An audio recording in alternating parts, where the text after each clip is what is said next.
हमारे नए गली न्यूज़ इंडिया चैनल को सब्सक्राइब करें और बेल आइकन दबाना ना भूलें। अभी इन्होंने शुरू किया, राज ठाकरे को थोड़ा सुपारी दी है। में जो कांग्रेस है, जो हमेशा बात करती है कि हम मुसलमानों के साथ है, अपने आप को सेक्युलर बताती है, और कुछ हद तक जो उनकी सीट है वो मुसलमानों के वोट से आती है, आपको पता होगा। तो ये एक म्यूट स्पेक्टेटर बन के क्यों बैठी है इस गवर्नमेंट में? क्यों ये मुंबई बाग को उठाना चाह रही? क्यों एक बात नहीं करती? आपके एमएलए साहब लोग ने भी उस पर साइन किया है कि नहीं, मुंबई बाग को उठा के शिफ्ट किया जाए। और औरतों को ये भी कहा गया था कि 4 साल की लड़ाई है, 7 साल की लड़ाई है, 10 साल की लड़ाई है। तो औरतों को एक डराने की हमारी महिला गवर्नमेंट तो प्रेशर कर रही है, होम डिपार्टमेंट के बना उठा दो। क्यों ऐसा कर रही है? देखिए, आप देखिए, जब बीजेपी गवर्नमेंट और महाराष्ट्र विकास आघाड़ी में फर्क क्या है? मुख्यमंत्री आपके नेता जो है शाहीन बाग के बारे में बात करते हैं, राहुल गांधी और सोनिया गांधी और औरतों को वो करते हो। तो मुंबई बाग में कांग्रेस की सरकार चल रही है, समाज अपना एनसीपी की सरकार है, शिवसेना की सरकार। इन्होंने एक सेक्युलरिज्म की बात कही थी कि हम सेक्युलर, तो इन्हीं के उसमें, इन्हीं के राज में क्या देशभक्ति के नारे लाना गाना गलत है? औरतों तो कह रही तकलीफ में आपकी कमेटी ने डाल दी। पॉलिटिशियन मुर्दाबाद के नारे लगाए गए हुए हैं। और आपने भी मीटिंग में ना खाली ये कहा जो नसीम भाई बोले वो सही है। ताजुब की बात ये, लोग ये कह रहे हैं जब इन लोग बांट रहे थे तब इनको पुलिस नहीं पूछ रही थी। आज हम बांट रहे हैं तो कैटर वाले को नोटिस आ रही है, केले वाले को नोटिस आ रही है, जो पानी ला रहा है उसको नोटिस आ रही है, जो चाय ला रहा है वो भी। तो इतने दिन जब 8-10 दिन आप लोग भी बैठे थे तो आप लोगों को तो नोटिस नहीं आई थी। तो क्या ये लोगों का ये आरोप है कि क्या ये कमेटी हम पे प्रेशर डालने के लिए नोटिस दिलवा रही है? पहुंचता कि उनको कहे क्या भूल जाओ। आप लोग ने फरमान जारी कर दिया आपकी कमेटी ने, बाद में सेकंड डे से सब गायब हो गए। आप इसको डिनाई नहीं कर सकते क्योंकि हम उसको कॉन्फ्रेंट करें। तो आप लोग सेकंड डे से कॉल ऑफ क्यों हो गए? अभी देखिए, कल की बात नहीं रही भाई। जब आप लोग भी जब बैठे कमेटी में, आप लोग ने खाने का बंदोबस्त किया तो आप लोगों को नोटिस क्यों नहीं आया कमेटी मेंबर को? बाद में जो दे रहे हैं उनको नोटिस आ रही है। हर सितम का जवाब लाई है, चूड़िया इनकलाब लाई है। तो क्या इसका मतलब ये है कि औरतें आगे जा रही है और आदमी जो है नहीं कर पा रहे? यूसुफ अबरानी है, कांग्रेस के भी नेता रह चुके हैं। अब बात करेंगे इनसे मुंबई बाग की, जो यहाँ से इनके घर से 1 कदम दूरी पे है, 10 कदम दूरी पर है, कि 13 दिनों में जो भी आज 16 दिन हुए जब तक कमेटी बनी थी। हम आपको बता दें यूसुफ अबरानी भी वो कमेटी के मेंबर थे जिसने जो है लेडीज़ को ये कहा था कि कमेटी ने डिसाइड किया था, उसमें इनका भी नाम है। जो प्रेस कॉन्फ्रेंस होने वाली थी उसमें भी इनका नाम है। तो इन्होंने कहा था कुछ बातें करेंगे, इनसे कुछ सवालात करेंगे, देखते हैं यूसुफ भाई इसका क्या जवाब देते हैं। यूसुफ जी, आप इस कमेटी के मेंबर थे, क्या ज़रूरत पड़ी थी कमेटी को कि ये फैसला लिया जाए कि यहाँ की मुंबई बाग की औरतें जो है यहाँ पे नहीं बैठे? देखिए, पहली बात तो ये है कि पूरे हिंदुस्तान में जगह जगह हमारी महिलाएं बैठी हैं, उनको हर तरह की आज़ादी है प्रोटेस्ट करने की, पीसफुल प्रोटेस्ट करने की। और ये इसमें कुछ गलत था भी नहीं, बिल्कुल नॉन वायलेंस था, बहुत शांति से सब काम चल रहा था। हमने कभी उनसे नहीं कहा कि आप उठ जाइए यहाँ से, सिर्फ बात आई थी शिफ्ट करने की। तो हमने कहा था अगर ये जगह खराब बुरी है या मतलब जगह तकलीफ होती है, इससे बड़ी जगह हो सकती है, बड़ा शानदार प्रोटेस्ट हो सकता है, तो झूला मैदान है, अगर वहाँ हम लोग आप चाहो तो वहाँ हम शिफ्ट कर सकते हैं। ये मेरी पर्सनल राय थी। लेकिन 50 लोग बैठे थे वहाँ, उनका ये था कि उसको इससे लिंक मत करो, इसको ख़त्म करके वहाँ शुरू करो। तो यही बात है ना, ख़त्म करने की बात कही थी। शिफ्ट ऐसा होता कि हाँ भाई ये परमिशन आ गई, अगर औरतें लोग चाहते तो वो भी सेटिस्फाई होती। ख़त्म करने की बात कही। देखिए, ये जो महिलाएं बैठी थी इसके बारे में हमको कोई मालूमात नहीं थी। ये आके बैठ गए, उसके बाद एक दिन बाद हमको ये पता चला कि वहाँ औरतें बैठी है। हमने शुरू से लेके जिस दिन हमने ये फैसला किया था शिफ्ट करने का, तब तक हमने पूरा साथ दिया, हर तरह का साथ दिया, और आज भी हर तरह का साथ देने तैयार हैं। सिर्फ ये था कि कुछ 2-3 जगह फायरिंग हो गई, पूरे हिंदुस्तान में 3-4 जगह फायरिंग हो गई, और कुछ ये डर था कुछ माहौल ख़राब हो सकता है। फिर बाद में राज ठाकरे की धमकियाँ आ रही थी बार बार कि हम ये करेंगे, हम भी बैठेंगे रास्ते में, हम भी मोर्चा निकालेंगे। तो बहुत सारी बातों को सोचकर कौम के ज़िम्मेदार लोग, जिसमें नसीम सिद्दीकी साहब, अबू हाशिम आज़मी साहब, रईस शेख साहब, वारिस पठान साहब, अमीन पटेल साहब, मैं था उसमें, और सारे काफ़ी सोशल एक्टिविस्ट थे। नसीम सिद्दीकी साहब को तो हमारे चेयरमैन थे उसके। तो 50-60 लोगों ने मिलकर 4 घंटा बात करके ये तय किया था कि हम औरतों से रिक्वेस्ट करेंगे, मशवरा देंगे कि शिफ्ट हो जाए। कोई कॉल ऑफ करने का हमारा इरादा नहीं था, न हमने ऑर्डर पास किया था, न हमारा हक था उसको करने का, क्योंकि ये महिलाओं का फैसला था, वो क्या चाहती हैं, किस तरह चाहती हैं, और उन्होंने शुरू किया था, वही इसको ख़त्म करेंगे। उनको पूरा हक है, हमारा कहीं इंटरफेरेंस होना भी नहीं चाहिए। और हमने उनसे, महिलाओं से बात भी की, इवन होम मिनिस्टर के यहाँ महिलाओं को साथ में लेके गए। उनका जो कहना था वो उन्होंने कहा, होम मिनिस्टर से कहा, और बड़ी अच्छी तरह अपनी बात रखी। मैं यही कहता हूँ, पूरे हिंदुस्तान में हो रहा है, यहाँ भी हो रहा है, तो कोई इसमें कुछ बुरी बात नहीं थी। ये खुशी की बात है, खास करके गवर्नमेंट के लिए भी, पुलिस के लिए भी, कि महिला ये कहती है कि हमको हमारे देश से प्यार है, हम यहाँ के सिटीज़न हैं, हमको यहीं रहना है, और हमको हमारे बच्चों को यहाँ रहना, हम जिएंगे यहाँ, मरेंगे यहाँ, तो ये अच्छी बात है, खुशी की बात है, इसको लोग वेलकम करना चाहिए। ये कोई अपोज तो नहीं करता था इंडिया कोई। आपने भी कहा कि हम लोग ने ऐसा औरतों को समझाए कि ऐसा है देश में, यह माहौल है, ये है, आप लोग उठ जाइए, ठीक है, आपने समझाया, मगर सेकंड डे प्रेस कॉन्फ्रेंस करके बताना प्रेस वालों को और दुनिया को बताने का कि हम 4 बजे तक ही इनके साथ है, वो क्या था? नहीं, वो बिल्कुल गलत है, इसको गलत तरह से लिया गया है। प्रेस कॉन्फ्रेंस में भी ये कहा गया है कि हम इनके साथ में हैं, इन पर कोई तरह की ज़्यादती नहीं होनी चाहिए, इन पर कोई पुलिस एक्शन नहीं होना चाहिए, इन पर कोई नोटिस नहीं आना चाहिए। और उस दिन प्रेस कॉन्फ्रेंस में भी मैं तो उस दिन प्रेस कॉन्फ्रेंस में ये सब बात नहीं हुई, शायद आप देखे नहीं, शायद मैं उसमें नहीं था।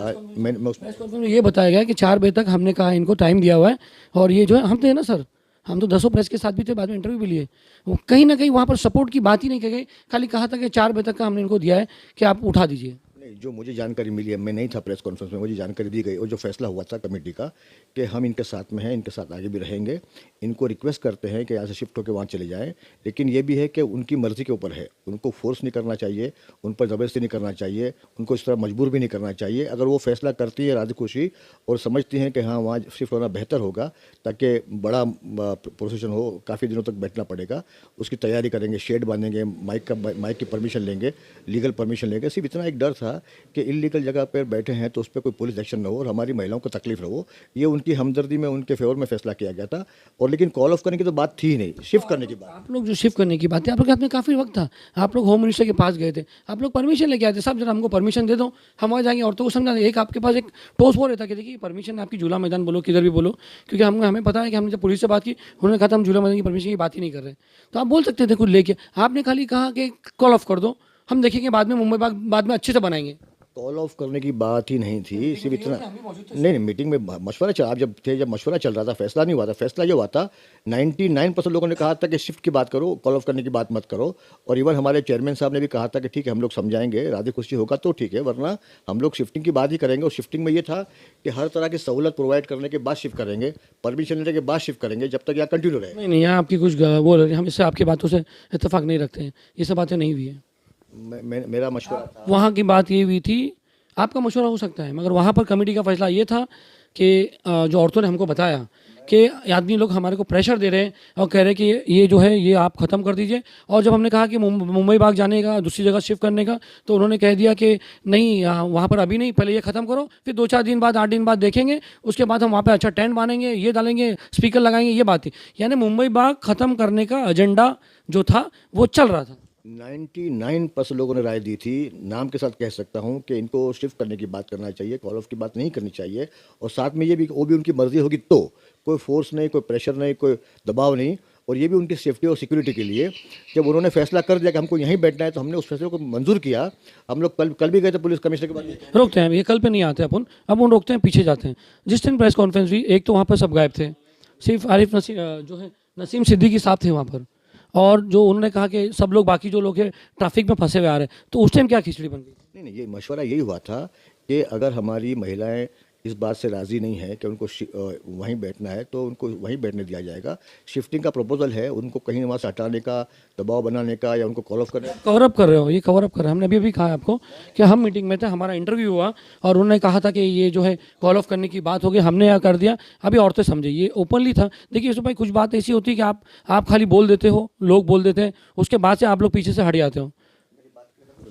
देखिए, हमारे कमेटी में 50 लोगों की मौजूदगी थी, वहाँ कम से कम 99% में रिकॉर्ड पे करता हूँ। 1% की बात करते हो, 1% कौन था? चलो आप बार 9%, 99 बोल रहे हो। नहीं, मशवरा ये हुआ था कि लॉ एंड ऑर्डर को देखते हुए, और जो मतलब फायरिंग हो रही है, काफ़ी जुल्म हो रहा है, पुलिस का एक्शन होगा, इसलिए हम सलाह देंगे, मशवरा देंगे, लेकिन आखिरी फैसला औरतों का होगा। ये बात औरतों के सामने हुई थी, हमारी 5-6 महिलाएं बैठी थी, उनके सामने ये बात हो रही थी, उनसे कम से कम 2 घंटा बात की। फिर बाद में जब उन्होंने फैसला किया कि हम नहीं उठेंगे यहाँ से, और न हम आपके बोले बैठे थे, ना आपके बोले उठेंगे, हमने मंजूर किया उस बात को कि बिल्कुल सही हुआ।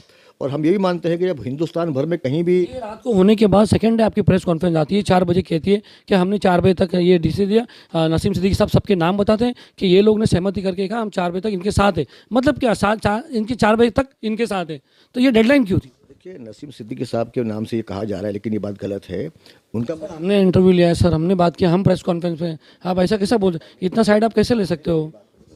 देखिए, आप रईस शेख हैं, वारिस पठान हैं, अबू हाशिम आज़मी है, उनसे बात कर लीजिए सबका। बात है, उन्होंने कहा था कि सुबह में जो मीटिंग की बात नहीं हुई थी, उन्होंने हमारे चैनल पे जो है इंटरव्यू दिया था कि ये जो है हमने कहा था कि रिव्यू करते हैं उसके बाद प्रेस कॉन्फ्रेंस करना। तो नसीम सिद्दीकी साहब जो अपनी पर्सनल कैपेसिटी में वहाँ चले गए और प्रेस को ये तक बताया और बार बार ये तक धोखे में रखा उन्होंने कि वो लोग ट्रैफिक में हैं, और वैसे उनको पता था कोई नहीं आने वाला। नहीं देखिए, ऐसी बात नहीं है। मैं जब कहता हूँ रिकॉर्ड पे कि ये NTCA, NRC और NPC के कम से कम 40 मीटिंग अटेंड कर चुका हूँ। 40 मीटिंग अगस्त क्रांति मैदान शुरू किया मैंने, और उसके बाद YMC के 2 फंक्शन हुए। हमने दुनिया भर की मेहनत करके कामयाब किया। अब 30-40 फंक्शन हम लोग और प्रोग्राम करने वाले हैं, तो हम तो इसके खिलाफ हैं। औरतों को वहाँ से हटाने का कोई मकसद ही था नहीं, कोई हमारा मूड भी था नहीं। आपकी भी साइन है सुबह उस लेटर पे? बिल्कुल नहीं है। मेरी साइन दिखा दीजिए, मैं आप जो बोलो सदा। उस लेटर में 12 जो का नाम जो प्रेस कॉन्फ्रेंस में आया तो उनमें आपका नाम नहीं है? नहीं, उसमें मेरा नाम नहीं है। और ये था कि मैं मीटिंग में था, या जो मीटिंग यहाँ हुई थी वो मीटिंग में था। वहाँ राय मशवरा हुआ था, वहाँ यही मशवरा हुआ था कि इनको शिफ्ट किया जाए उनकी मर्ज़ी से, उनके पूछे बगैर नहीं, उनकी मर्ज़ी के खिलाफ बिल्कुल नहीं। अगर वो चाहती है बैठना तो हम उनको हेल्प करेंगे, कोऑपरेट करेंगे, लेकिन ये है कि उन पर इलीगल एक्शन नहीं होना चाहिए।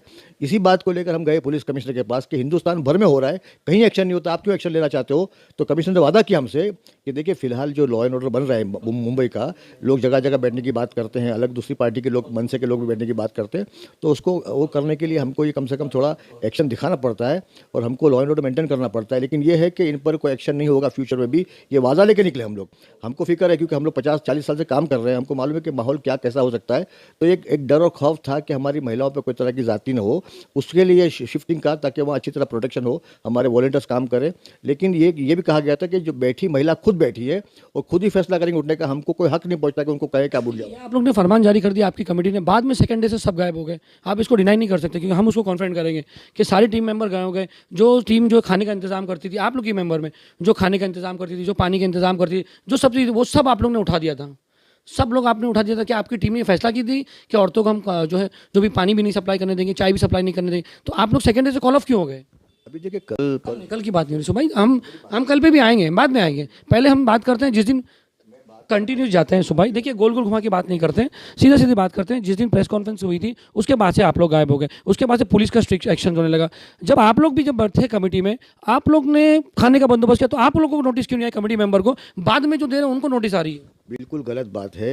नोटिस तो यहाँ बाद में आए, 10 दिन पहले नोटिस सबको आ चुकी थी। मुबीन किसको आई है? कुरैशी को नोटिस को भी वहाँ पर 2 दिन पहले मिली नहीं। हाँ, तो ये फैसला शिफ्टिंग के फैसले के पहले नोटिस आ चुकी थी, और उसके पहले 6 लोगों के नाम है, 6 लोगों को बुलाया गया था, 2 लोगों को अरेस्ट किया था, उनको भी हमने छुड़ाया जाके। जो मैं कमेटी की बात कर रहा हूँ, मैं नेताओं की बात कर रहा हूँ, मैं आम पब्लिक की नहीं बात कर रहा हूँ भाई। जो कमेटी में मेंबर्स थे, जो कांग्रेस के लोग थे, जो समाजवादी के लोग थे, जो NCP के लोग थे, जो भी थे, हुमायूं के वारिस पठान थे, सब थे। उस कमेटी ने जिस दिन फरमान दिया उसके सेकंड डे से उन्होंने कोई चीज़ पे ध्यान नहीं दिया। उसके बाद जो पुलिस एक्शन स्ट्रिक्ट हो गया, उसके बाद से नोटिस आना चालू हो गई। उसके बाद आप लोग जो है 4 दिन बाद आप लोग ने वेट एंड वॉच किया। क्या आप भी इस वेट एंड वॉच में शामिल थे? बिल्कुल गलत बात है। हम लोग शुरू से उनके साथ में थे, आज भी उनके साथ में हैं। ये बात ताज्जुब की बात है कि आप खाना बंद हो गया, पानी बंद हो गया। हमको तो आप लोग की तरफ से, कमेटी की तरफ से, जो लोग रोज बैठ के वहाँ पर खाने का बंदोबस्त कर रहे थे, हमको तो पता है हमारे कौन नाम है, ये है वो, अचानक सेकंड डे से जो है कुछ भी नहीं उन्होंने। अच्छा, ताज्जुब की बात, ये लोग ये कह रहे हैं जब इन लोग बांट रहे थे तब इनको पुलिस नहीं पूछ रही थी। आज हम बांट रहे हैं तो कैटर वाले को नोटिस आ रही है, केले वाले को नोटिस आ रही है, जो पानी ला रहा है उसको नोटिस आ रही है, जो चाय ला रहा है वो भी। तो इतने दिन जब 8-10 दिन आप लोग भी बैठे थे तो आप लोग को तो नोटिस नहीं आई थी। तो क्या ये लोगों का ये आरोप है कि क्या ये कमेटी हम पे प्रेशर डालने के लिए नोटिस दिलवा रही है? कि क्या ये कमेटी हम पे प्रेशर डालने के लिए नोटिस दिलवा रही है? जब देखिए, आज भी आप नाम बताइए कि खाना कौन दे रहा था, किसने बंद किया। हमको ये इन्फॉर्मेशन है कि आज भी सब कुछ सही चल रहा है और कोई रेस्ट्रिक्शन बंद हुआ था, आपने समझा, आपकी तरफ से बंद हुआ, अभी तो चल रहा है, अभी चल रहा है। लोग नोटिस दे रहे हैं, जो कैटर, जो आदमी खाना ला रहा है, पुलिस उसके पूछ रही है खाना कहाँ से लाया, पैसे कहाँ से लाया, क्यों लाया, पैसे कौन दिया तुझे। तो ये इतनी स्ट्रिक्ट जो पुलिस पूछ रही है, ये आप लोग के टाइम पे पुलिस ने क्यों नहीं पूछा? ये बात मैं नहीं मानता, क्योंकि कमिश्नर ने पूरा कहा है कि हमको कोई रेस्ट्रिक्शन इन पर खाने का जाने का कुछ भी। हम खाली चाहते हैं कि जो शामिल होता है उनका नाम हमको मालूम पड़े, ताकि कुछ लॉ एंड ऑर्डर हो तो हमको। औरत गलत बोल रही है, जो औरतें जो इंटरव्यू दे रही है कि पुलिस का इतना स्ट्रिक्ट एक्शन हो रहा है। और हम आपको बता दें, केले वाले को नोटिस मिली है, ठेले वाले को नोटिस मिली है, जो कैटरर जो खाना ला रहा है, यानी अगर कोई 100 पैकेट खाना आता है तो पुलिस उससे पहले पूछती है ये कहाँ से लाया खाना, कौन दिया, फिर वो कैटरर के वहाँ पहुँचती है, वो पानी वाले के यहाँ पहुँचती है, वो चाय वाले के यहाँ पहुँचती है, और वो चाय वाले को नोटिस मिलती है कि तुमको ये ऑर्डर किसने दिया, पैसा किसने लाया। हमारे आइन के अंदर लोगों को जमा होना, प्रोड्यूस करने का पूरा हक है, फ्रीडम है हमको। पुलिस को बिल्कुल हक नहीं पहुंचता ये पूछे खाना कहाँ से है। पूछ रही है सर, आप कहाँ हो? गलत कर रही है पुलिस। आवाज़ कौन उठाएगा? आपकी कमेटी। तो इस सवाल तो आपकी कमेटी पे हो रहा है कि आपकी कमेटी ने जो हाथ हटाया तो इनको नोटिस क्यों है, आज जो लोग कर रहे हैं उनको नोटिस क्यों आ रही?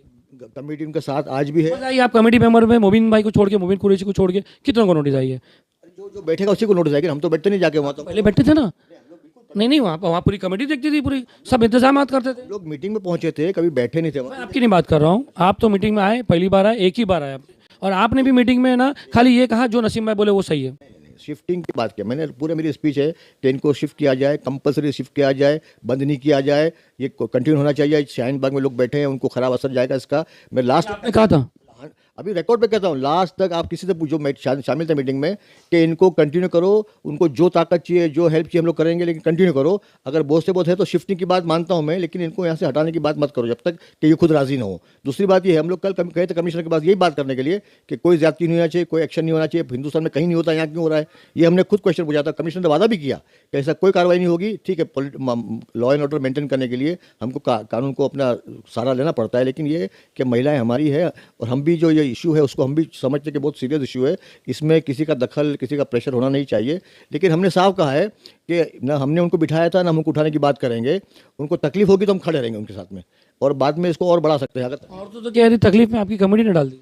नहीं बिल्कुल बिल्कुल। हम देखिए, अगर कोई पॉलिटिशियन मुर्दाबाद के नारे लगाए गए हैं, देखिए जज्बाती इशू है, उन्होंने ऐसा कहा, जज्बाती इशू है, लोग उनको नाराज़गी हुई होगी, गलत मैसेज गया होगा। लेकिन ये गलत फहमी दूर कर दीजिए कि हम लोग महिलाओं के साथ में हैं। ये इशू हमारी ज़िंदगी और मौत का इशू है। हम हिंदुस्तान के शहरी हैं, हमको यहाँ रहने का पूरा हक है, और लड़ाई हम तो आज ये मुंबई बाग तो अब शुरू हुआ। पुलिस जो है ना, पुलिस किसके अंडर में काम करती है?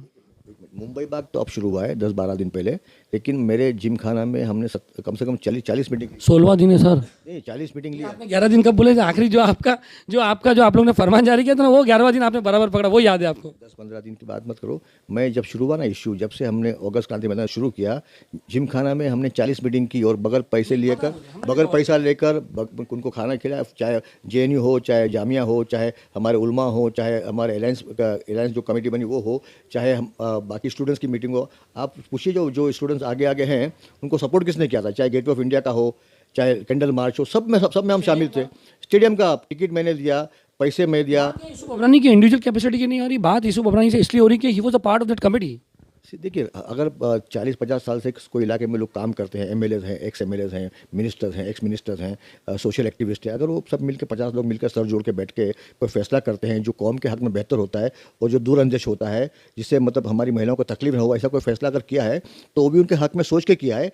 हम लोग को ये थोड़ी मतलब लॉ के ये जब लोग बात करते हैं, पॉलिटिशियन अपनी बात करते हैं कि कौम के हक की बात करते हैं, ये करते हैं, तो जरा सा अजब से लगता है, क्योंकि जब इलेक्शन की बात आते हैं तो ये सब अपने अलग अलग हो जाते हैं। अभी गाउंडी का कॉर्पोरेशन इलेक्शन था, महाराष्ट्र विकास आघाड़ी सरकार आने के बाद भी सबने अलग अलग लड़ा, उस पर आप क्या कहोगे? उस टाइम कौम पॉलिटिशियन को कौम का ख्याल नहीं आता है? आप जानते हैं कि अबू हाशिम आज़मी और मेरी हम पॉलिटिकल डिफरेंसेस है, रईस शेख का और वारिस पठान का पॉलिटिकल डिफरेंसेस है, बाकी अलग अलग पार्टी के लोग थे, लेकिन ये इशू पर सारी पार्टी के लोग साथ में आए और लगातार 10-15 दिन साथ में काम किया। और आज जब जहाँ जाना होता है सब मिलकर उठाने के लिए जब मीटिंग हुई, जहाँ मीटिंग हुई, इस ताल्लुक से, इस लॉ के ताल्लुक से सब साथ में दिखाई दिए। और मैं कहता हूँ कि ये तो बड़ी सिर्फ उठाने की साजिश में आपके नेता जो है शाहीन बाग के बारे में बात करते हैं, राहुल गांधी और सोनिया गांधी हो, औरतों को वो करते हो, तो मुंबई बाग में कांग्रेस की सरकार चल रही है, समाज अपना NCP की सरकार है, शिवसेना की सरकार, इन्होंने एक सेक्युलरिज्म की बात कही थी कि हम सेक्युलर, तो इन्हीं के राज में क्या देशभक्ति के नारे लाना गलत है? देखिए, बहुत सही सवाल है आपका कि हमको देश की फेवर में नारे लगाना और देश से हमदर्दी जाहिर करना और देश पे फ़ख्र महसूस करना और यहाँ रहने की ज़िद करना, और हम ये गलत कानून जो हमको यहाँ से निकालना चाहता है उसके बारे में कहना, इस पर गवर्नमेंट को खुश होना चाहिए कि हमारी महिला। गवर्नमेंट तो प्रेशर कर रही है होम डिपार्टमेंट के बना उठा दो, क्यों ऐसा कर रही है? देखिए जब बीजेपी गवर्नमेंट और महाराष्ट्र विकास आघाड़ी में फ़र्क क्या है? मुख्यमंत्री, अगर ये तो बीजेपी होती तो मालूम पड़ता, मुख्यमंत्री ने कहा कि NRC को तो पता चला ना, बीजेपी जो यूपी में कर रही है, जो दिल्ली में कर रही है, तो सब पता चल रहा है। बोलना हमारा मतलब ये कि जो महाराष्ट्र विकास आघाड़ी जो पार्टी है वो एक सेक्युलर की बात करी कि बीजेपी को हटाने के लिए एक सेक्युलर बनाया जाए, जिसमें एक रिकॉर्ड हो गया जो शिवसेना जैसी NCP और इसके थ्रू आए हुए कांग्रेस के साथ एक सरकार बनाई, उन्हीं के राज में आज औरतों को जो है एहतजाज कर रही है, जो इनकलाब जिंदाबाद के नारे लगा रही है, जो हिंदू मुस्लिम सिख ईसाई एक होकर नारे लगाइए, उस पर आपकी गवर्नमेंट जो है नोटिस पर नोटिस भेज रही है पुलिस डिपार्टमेंट को यूज़ करके। पुलिस डिपार्टमेंट तो अपने पर्सनल कैपेसिटी में काम नहीं करती। अल्हम्दुलिल्लाह, अल्लाह का शुक्र है कि महाराष्ट्र में एक सेकुलर गवर्नमेंट है, शिवसेना कांग्रेस NCP गवर्नमेंट है, और ये गवर्नमेंट का सबसे पहला काम ये था कि उन्होंने, मुख्यमंत्री ने 3 बार डिक्लेयर किया है कि महाराष्ट्र में एनआरसी, सीए, एनपीआर लागू नहीं होगा। मुख्यमंत्री के बाद डिप्टी मुख्यमंत्री ने ऐलान किया कि यहाँ लागू नहीं होगा। होम मिनिस्टर ने ऐलान किया कि यहाँ बिल्कुल लागू नहीं होगा, किसी एक भी आदमी को तकलीफ नहीं होगी। अगर ये गवर्नमेंट बीजेपी की होती है तो ये माहौल अलग होता। तो हम अल्लाह का शुक्र अदा करते हैं कि शरद पवार साहब ने चलो ठीक है बहुत सालों बाद कितना अच्छा नेक काम किया कि आज हिंदुस्तान का और खास करके महाराष्ट्र का मुसलमान और बाकी हमारी कौम, हम हिंदू भाई, हमारे दलित हैं और ट्राइबल लोग हैं, ये सब खुश है कि कम से कम ये वादा हो गया है कि यहाँ लागू नहीं पड़ेगा। 24 मार्च को जब असेंबली सेशन होगा तो हमारे एमएलएज, हमारे बाकी पार्टी के लोग ये डिमांड करेंगे कि रिजोल्यूशन पास हो, जिस तरह पंजाब में हुआ, केरला में हुआ और बाकी जगह हुआ। और जहाँ जहाँ कांग्रेस की हुकूमत है वहाँ ये रिजोल्यूशन पास होगा कि वो स्टेट में एनआरसी और एनपीआर लागू नहीं होगा। ये रिकॉर्ड पर है। और हमारी महिलाएं जब साथ में थी मीटिंग में तो उनके हाथ में वो लेटर भी दिया गया था जिसमें पहली बार प्रेस नोट पे होम मिनिस्टर ने साइन किया कि देखिए मेरी साइन के साथ लेके जाइए, वरना ये कोई बीजेपी का आदमी नहीं करता। और हमारी महिलाएं बहुत खुश हुई मिलकर, उनको सुकून इस बात का। लेकिन उनका बैठना ज़रूर इसलिए है कि वो शाहीन बाग की जो हमारी औरतें उनका हमारे सवाल पे आ रहे हैं कि आपने कहा बहुत अच्छी बात है, ये सब बातें, मगर वही औरतों ने कहा कि हमारी लड़ाई महाराष्ट्र गवर्नमेंट से नहीं है, हमारी लड़ाई जो है सेंट्रल गवर्नमेंट से, हमारी लड़ाई ये जो बीजेपी गवर्नमेंट के जो नए फैसले आए हुए उसके ऊपर है। तो फिर इसमें महाराष्ट्र गवर्नमेंट को क्या है, तो वो क्यों नहीं बैठने देगी? बिल्कुल सही बात है आपकी कि महाराष्ट्र गवर्नमेंट ने डिक्लेयर किया, लेकिन हमारी लड़ाई सेंटर से है, उनकी लड़ाई भी सेंटर से, हमारी लड़ाई भी सेंटर से। अभी आगे तो और पुलिस मशीनरी कौन यूज़ करा रहे हैं? देखिए पुलिस का एक अलग एक बॉडी है जिनको लॉ एंड ऑर्डर मेंटेन करना पड़ता है, वो भी जवाबदेह हैं। तो उन्होंने कुछ सोचकर ये प्रेशर डेवलप किया होगा। लेकिन हमारा मानना आज भी है कि पुलिस ने वादा किया है कि कोई भी ज्यादती नहीं होगी, कोई भी एक्शन नहीं होगा। और अगर अल्लाह मतलब कहीं पहले एक्शन हो चुका है तो वो सबको सेक्शन 135 के अंदर ख़त्म करने की जिम्मेदारी हम लोग लेते हैं। ये वादा लेके निकले वहाँ से। आप ये बोलना कि कौम के इतने बड़े बड़े लोग हैं जो एमएलए हैं, मिनिस्टर्स, एक्स मिनिस्टर्स हैं, वो हमारी महिलाओं के खिलाफ काम करेंगे, ये सोचना ही गलत है।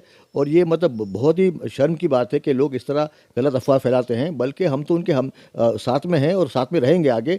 उन पर आँच भी आएगी तो हम लोग अपनी जान दे देंगे। यहाँ तक का वादा मैं कर दो आपसे। बात करते हैं आपके लड़के की, शहजाद अबरानी की। उन्होंने 2 दिन पहले शहजाद अबरानी और फुरकान, उन लोग ने इस मैटर को कॉल ऑफ करवा दिया था, उसके बारे में आपका क्या कहना? बिल्कुल गलत था, क्योंकि वो हमारे 50 जो लड़के थे, जो वॉलंटियर्स थे, उन पर पुलिस ने इतना ज़बरदस्त, कोई पॉलिटिकल लीडर वहाँ जाके स्पीच नहीं करेगा, कोई पॉलिटिकल पार्टी का बैनर नहीं होगा, उसका झंडा नहीं होगा। ये औरतों ने स्टार्ट से तय किया था, ये कमेटी ने नहीं तय की थी। कमेटी को मौका मिलता तो बराबर उन लोग भाषण देते। अरे आज भी मतलब हम लोग ने बड़े बड़े 10-12 मोर्चे के कहीं भी आगे खड़े नहीं थे हम लोग। हालांकि पैसा हमारा था, ताकत हमारी थी, लोग हमारे थे, कहीं हमको दिखा नहीं आपने स्टेज पे। क्योंकि स्टूडेंट्स का मोर्चा है, महिलाओं का मोर्चा है, उनको आगे रहने दो, वो काम करेंगे। कौम का फ्यूचर यही है ना, नौजवान है, हमारी महिलाएं हैं जो कौम को आगे यही लेके जाएंगी। हमने तो हमारा जो काम था हमने आज तक कर यहाँ पहुँचे हैं। अब एक नई लीडरशिप डेवलप हो रही है पूरे हिंदुस्तान में, पूरे महाराष्ट्र में, बम्बई में। तो हम चाहते हैं कि लोग आगे काम करें और हमने हर तरह का सपोर्ट किया है। ये वाईएमसी की परमिशन लेने से लेके वाईएमसी का इतना बड़ा फंक्शन हमने किया। उसके बाद दूसरा फंक्शन जुला मैदान बड़ा फंक्शन हुआ। उसके बाद गेट ऑफ इंडिया में हुआ। तो खाना सप्लाई करना, हर तरह की मदद करना, ये हमने ही किया है ना। अब ठीक है, अगर कोई 2-3 अननोन लोग आके बोलते हैं कि भाई हम तुम्हारे साथ में, बाकी ये लोग सब तुम्हारे खिलाफ हैं, वो गलत बात है। ये गलत अफवाहें फैलाई जाती है। ये हमारी महिलाएं हैं, उन बड़ा जिक्र का काम करती हैं कि आज भी बैठी हैं वहाँ। हम शाहीन बाग की हमारी ये महिलाएं हैं, उनका साथ में हम दिल्ली तक गए उनको सपोर्ट करने के लिए। तो यहाँ इनको हटाने का सवाल ही पैदा नहीं होता है। अब आप क्या करेंगे? अरे हर तरह से साथ में उनके, ये हम कल वादा लेके आ चुके कमिश्नर से कि इन पर कोई एक्शन नहीं होगा। और अगर किसी पे एक्शन हो चुका है तो उसको भी आगे जाके हम लोग। औरतों को व्हाट्सएप पे नोटिस आ रही है, पता है आपको? नहीं देखिए, बहुत सारी बातें आ रही है हमारे पास तो, लेकिन हमने जो अथॉरिटीज उनसे बात कर रहे हैं, गवर्नमेंट हमारी है, पुलिस कमिश्नर से हमने बात। तो हम कह रहे हैं, तो हम इल्ज़ाम लगा रहे हैं, हमारी इनसाइड स्टोरी यही है कि महाराष्ट्र गवर्नमेंट के गले में जो है मुंबई बाग अटका हुआ है, ना ये निगल सकते हैं ना उगल सकती है। अरे बल्कि ये तो मुंबई बाग का प्रेशर डेवलप हुआ शाहीन बाग के बाद के आज मतलब लोग बात करने तैयार हैं, बुला के बात करते हैं, मशवरा करते हैं। जो आपकी कमेटी के लोग थे वो सारे जो है गवर्नमेंट के प्रेशर में थे कि कहीं ऐसा दाग नहीं लग जाए कि गवर्नमेंट का, तो इसलिए जो है लोग ने कॉल ऑफ किया और प्रेशर किया औरतों पे कि आप लोग उठा दीजिए मुंबई बाग। जो गवर्नमेंट आपको ये एश्योर करती है कि महाराष्ट्र में एनआरसी लागू नहीं होगा, एनपीआर लागू नहीं, बाद में नोटिस भेजती है। वही गवर्नमेंट आपको। उन्होंने तो कह दिया ना कि हमारे को महाराष्ट्र गवर्नमेंट से कुछ भी नहीं है, हम तो सेंटर के लिए बैठे हैं, हम देशभक्ति का नारा लगा रहे हैं, हम इनकलाब जिंदाबाद के नारा लगा रहे हैं। औरतों ने ये कहा कि हमने यहाँ पर हिंदू मुस्लिम सिख ईसाई की बात की, तो उसके बाद महाराष्ट्र गवर्नमेंट पुलिस के थ्रू नोटिस भेज रही है। जो हमारी महिलाओं ने कहा वही बात हमने आगे जाके की कि भाई हमारा लड़ाई आपसे नहीं है, हम शुक्रिया अदा करते हैं आपका, लेकिन हमारी लड़ाई सेंट्रल गवर्नमेंट से है। वो काला कानून जो उन्होंने वो लाए हैं और हिंदू मुस्लिम को डिवाइड करने की कोशिश वो करते हैं, वो पॉलिटिकल फ़ायदा लेना वो चाहते हैं।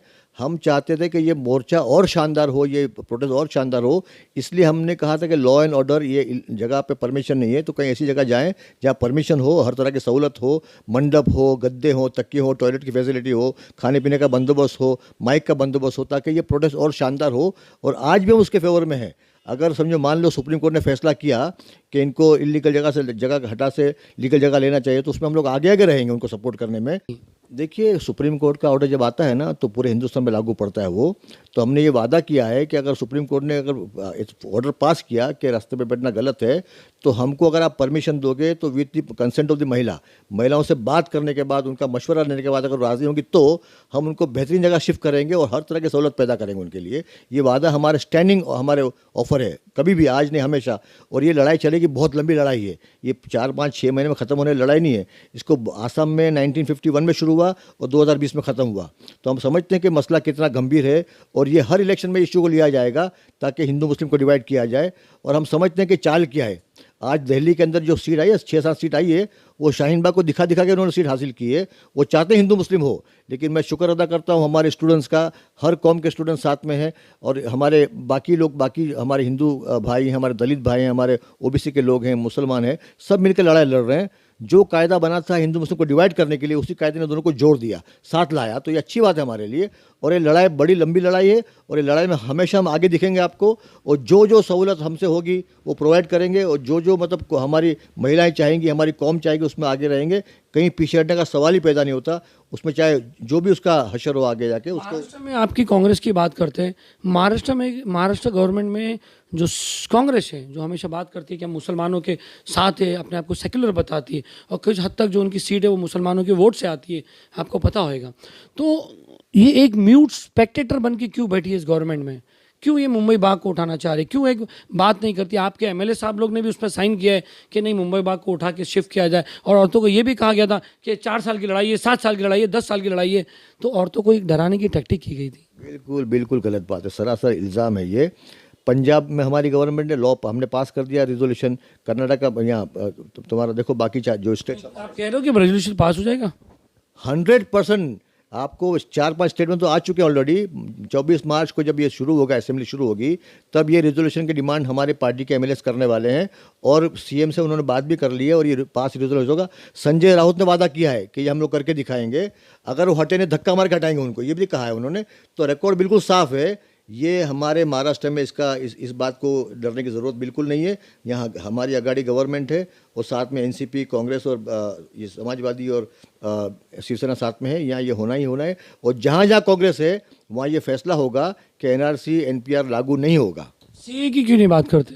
देखिए, सीए के बारे में जहाँ तक हम लोग हैं, हमको लागू इसलिए पड़ता नहीं है कि वो बात है, आसाम के अंदर जब ये पहले शुरू हुआ, एनआरसी शुरू हुआ, तो बीजेपी का एक गुमान था कि वहाँ 17-18 मुसलमान उस पर नहीं आएंगे। आप कांग्रेस इस बात को एग्री करती है कि 11 लाख 15 लाख वो सब चीज़ चल रहा है? सीए लाने का मकसद था कि आसाम के अंदर मुसलमान की जगह 13 लाख हिंदू आ गए उसके अंदर, उनको मतलब उनका खतरे में आ गया सिटीजनशिप, तो उनको बचाने के लिए सीए आया है। आप मानते हो कि धर्म के ऊपर ये बिल पास किया गया? आप मानते हो इस बात को? लेट्स कट इट डाउन, बहुत लंबा हो गया। धर्म के ऊपर ये बात काट दी गई। पाकिस्तान, बांग्लादेश, अफगानिस्तान, अगर वहाँ से कोई हिंदू क्रिश्चियन आता है हिंदुस्तान में, हमको क्या ऑब्जेक्शन हो सकता है? हमको खाली इस बात की फिक्र है कि जो मुसलमान हिंदुस्तान में है उस पर आँच नहीं आना चाहिए, चाहे आसाम में हो, चाहे बिहार में हो, चाहे यूपी में हो।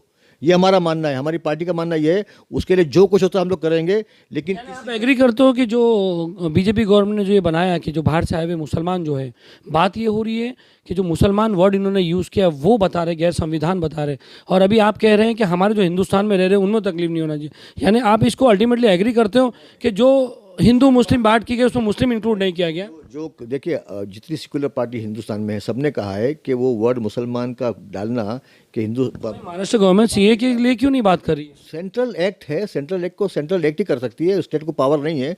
लाइक तो कल एनपीआर एनसीआर भी लेके जाएगा, तो उस पर भी आप लोग एग्री हो जाओगे? उस पर मशीनरी पूरी स्टेट गवर्नमेंट की लगती है, उस स्टेट गवर्नमेंट का पूरा इन्वॉल्वमेंट होता है। देखिए, दिल्ली से कोई टीचर आएगी नहीं घर में पूछने के लिए, महाराष्ट्र से आएगी ना पूछने के लिए, तो वो हमारे कंट्रोल में है, वो नहीं आएगी पूछने के लिए आपको एनपीआर के लिए, एनआरसी के लिए। लेकिन जहाँ सीए की बात है, उसमें तीन कंट्री की बात है, अफगानिस्तान, पाकिस्तान और बांग्लादेश। वहाँ से कोई मुसलमान नहीं आ सकता, ये उनका मानना है। हमने उसको भी अपोज किया है। जब क्रिश्चियन आएगा, हिंदू आएगा, मुस्लिम क्यों आ सकता नहीं है? अफगानिस्तान में काफ़ी मुसलमान परेशान है, वहाँ उन पर जुल्म होता है। कश्मीर की बात करो, कश्मीर में काफ़ी मुसलमान है। आज कहीं भी हिंदुस्तान में कहीं भी है तो उस पर जुल्म नहीं होना चाहिए कि ये देश के बाहर का आदमी है। ऐसी बात नहीं होती। देखिए, हमने ये कहा है, आपको कहने का मतलब महाराष्ट्र में जो है ऐसे लोग हैं नहीं, जो शायद पाकिस्तान से आए हो या अफगानिस्तान से आए हो, चाहे वो हिंदू हो मुस्लिम हो, यहाँ पर ऐसे लोग हैं नहीं। देखिए, जब तक हमारी गवर्नमेंट थी, 70 साल कांग्रेस की गवर्नमेंट थी, वहाँ जब कोई बाहर से आया, किसी ने शादी करके लाया किसी को, या यहाँ के सेटल हो गया है, तो काफ़ी जजमेंट ऐसे है कि उनको यहाँ की देना चाहिए सिटीजनशिप, और काफ़ी लोगों को दी भी गई है। ये बीजेपी ने खेल खेला है हिंदू मुस्लिम डिवाइड करने के लिए, एक कम्युनल माहौल पैदा करने के लिए, उसका फ़ायदा उठाने के लिए। लेकिन अच्छा ये हुआ कि हमारे स्टूडेंट्स आगे आए, सबसे पहले वो आगे आए, उन्होंने अच्छा माहौल पैदा किया पूरे हिंदुस्तान के अंदर। और आज ये है कि आज बीजेपी परेशान है कि लॉ ला के उनको नुकसान हो रहा है कि फ़ायदा हो रहा है। देखिए, आज के अखबार में है कि जो दिल्ली में 5-6 सीट आई है, उनका मानना ये है कि ये इसकी वजह से आई है, सीट ये मतलब लॉ की वजह से आई है। लेकिन झारखंड में जो इलेक्शन हुआ, वहाँ कबूल किया उन्होंने कि लॉ की वजह से हम लोग सीट हारे हैं। तो ये खुद फंसे हुए हैं, और मुझे पूरी उम्मीद है कि सुप्रीम कोर्ट में जब मैटर जाएगा, सुप्रीम कोर्ट भी यही कहेगी कि आपका ये कानून गलत है, इसको आपको रिव्यू करना चाहिए और इसमें मुस्लिम वर्ड ऐड करना चाहिए, और ख़ास करके हिंदुस्तान में जो रहता है उस पर बिल्कुल तकलीफ नहीं आना चाहिए। देखिए, पूरे वर्ल्ड में पहली बार हो रहा है, नोटबंदी जब हुई तो लोगों को लाइन में खड़ा कर दिया, अब ये नया लॉ आया, फिर लाइन में खड़े हो जाओ, तो कोई कौम का आदमी इसको मानेगा नहीं, कबूल करेगा नहीं। अभी इन्होंने शुरू किया, राज ठाकरे को थोड़ा सुपारी दी है कि राज ठाकरे का माहौल ख़राब करे ताकि मतलब ये टेंशन पैदा हो। तो हमने बात करके रखी है कि हम लोग किसी तरह का law and order problem create नहीं करने देंगे, क्योंकि हमारी गवर्नमेंट है और गवर्नमेंट ने फैसला किया है कि यहाँ एनआरसी एनपीआर लागू नहीं होगा। तो हम पूरी ताकत लगाएंगे कि जो रिजोल्यूशन पास हो जाए, ताकि महाराष्ट्र में क्लियर हो जाए कि यहाँ महाराष्ट्र के लोगों को तकलीफ नहीं होगी। मुंबई भाग की औरतों को बैठने के लिए कुछ आपकी महाराष्ट्र गवर्नमेंट में बात हुई है? बिल्कुल बात हुई। हमने कहा है कि जब पूरे हिंदुस्तान में लोग बैठे हैं, आप उनको परेशान नहीं करते, उनको नोटिस देते नहीं, तो यहाँ नोटिस क्यों दे रहे हो आप? इसी बात पे कमिश्नर, नोटिस कौन दे रहा है? Police commissioner. और पुलिस कमिश्नर किसके अंडर में काम करते हैं? देखिए, पुलिस कमिश्नर भले गवर्नमेंट के अंडर में काम करता है, लेकिन महाराष्ट्र गवर्नमेंट, जो भी गवर्नमेंट आज है, हाँ, महाराष्ट्र में कांग्रेस, शिवसेना, एनसीपी गवर्नमेंट है, तो उसी गवर्नमेंट के कमिश्नर जाके वादा लेके आए कि एक्शन नहीं होगा। इससे ज़्यादा क्या कर सकता है कोई भी? आप क्या करेंगे सुपर पर्सनल कैपेसिटी में? देखिए, दिलो जान से, ईमानदारी से और खुले दिल से आपके साथ में है। आप बहुत अच्छी लड़ाई लड़ रहे हो, हमको बड़ी खुशी है कि हमारी महिला इस लड़ाई को लड़ रही है, और आपको बिल्कुल कोई आपको गलतफहमी पैदा करता है कि हम लोग खिलाफ है, बिल्कुल आपके खिलाफ नहीं है। हमने शुरू में भी बात कही थी कि हम फेवर में थे, शिफ्टिंग हो जाए, सेफली हो जाए, ताकि लॉ एंड ऑर्डर का मामला खड़ा नहीं हो, ताकि कोई आप पे तकलीफ ना आए। लेकिन अगर आप तैयार हो वहीं बैठने के लिए तो आप वहीं बैठिए।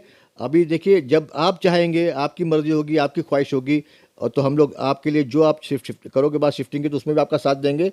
और अगर ये बात कहीं हो रही कि खाना पीना बंद हो गया, पानी बंद हो गया, पुलिस परेशान करती है, तो उसमें भी हम आपके साथ में हैं। हम लोग इस बात की कोशिश करेंगे कि कल से ये मामला ना हो। तो हम ये सोचे कि ईशू अबरानी की घर वापसी हो गई मुंबई भाग में। साथ में ही थे, साथ में ही तो नए जो आए उनसे कहो, जो 2 दिन पहले 3 दिन पहले आए उनसे कहो। हम लोग तो शुरू पहले दिन से लेकर आज तक साथ में उनके। वो तो जो 3 दिन से पहले शमशेर खान पठान जो है 4 दिन से है, वो हर जगह पे खड़े हुए हैं और हर जगह पे ये कह रहे हैं कि मेरे को नोटिस दो, मैं बात कर रहा हूँ, मैं ये कर रहा हूँ। अगर कोई दिक्कत आती है, लोग उनके पास औरतें जा रही है, उनके बात कर रहे हैं। आप लोग जो है बाहर जा रहे हो और बाहर से समर्थन कर रहे हो। मकसद ये है, औरतें ये देख रही है कि सामने कौन है और पीछे से कौन मदद कर रहा है। आपके पास 5-5 सिटिंग एमएलएज हैं जो आपके साथ में हैं, 3 एक्स एमएलएज आपके साथ में हैं, सोशल एक्टिविस्ट 50 आपके साथ में हैं। तो ठीक है, जो भी आपके सोशल एक्टिविस्ट ने एक शायरी हमारे इंटरव्यू में कहा। फरहान, वो शायरी बताना क्या थी? एक सेकंड, हम आपको बताएंगे। वो शायरी ये थी, एक सेकंड जरा पॉज करो। हर सितम का जवाब लाई है, चूड़ियाँ इनकलाब लाई है। तो क्या इसका मतलब ये है कि औरतें आगे जा रही है और आदमी जो है नहीं कर पा रहे? इसु भाई, आप ही के एक साथी हैं जो कमेटी मेंबर भी थे और जो प्रेस कॉन्फ्रेंस में थे, सलीम अलवारे साहब, उन्होंने एक शायरी कही, बहुत अच्छी कही। शायरी का जो है, देखिए, एक बड़ा अच्छा शेर है, वसूलों पर आँच आए तो टकराना ज़रूरी है। वसूलों पर आँच आए तो टकराना ज़रूरी है, अगर ज़िंदा हो तो ज़िंदा नज़र आना ज़रूरी है। ये महिलाएं ज़िंदा हैं, इनका ईमान ज़िंदा है, आज बैठी हैं, पर हर परेशानी को झेलते हुए बैठी हैं। हम उनके साथ में हैं, उनको मुबारकबाद पेश करते हैं। और आदमियों, आदमियों? देखिए हम लोग ने तो 25-30 बड़े बड़े मोर्चे कर चुके हैं, 25 से तो और करने वाले हैं। हमारे अभी 16 तारीख को आप देखना कितना बड़ा मोर्चा हो रहा है। अभी उसकी परमिशन के लिए हम लोग भाग रहे हैं। उसमें पूरा बॉलीवुड साथ में होगा, हमारे पूरा बॉलीवुड। तो आप यानी आप मुंबई बाग की औरतों के साथ हैं? अरे बाबा, दिल से 30-40 साल यही काम किया है हमने। सोशल वर्क किया है, पॉलिटिकली मतलब हमने हमेशा हेल्प भी किया लोगों को, कौम को हेल्प किए। आज इतने साल इलेक्शन लड़े, जीते और इतना काम किए, तो थोड़ी के मतलब हट जाएंगे। यूसुफ अबरानी ने अभी साफ कर दिया है कि ये औरतों के साथ है। अब देखना है कि यूसुफ अबरानी ये जो बात कर रहे हैं कि हम औरतों के साथ हैं, ये कितना करके साबित करते हैं कि उनके साथ है। सलीम शेख, गली न्यूज़।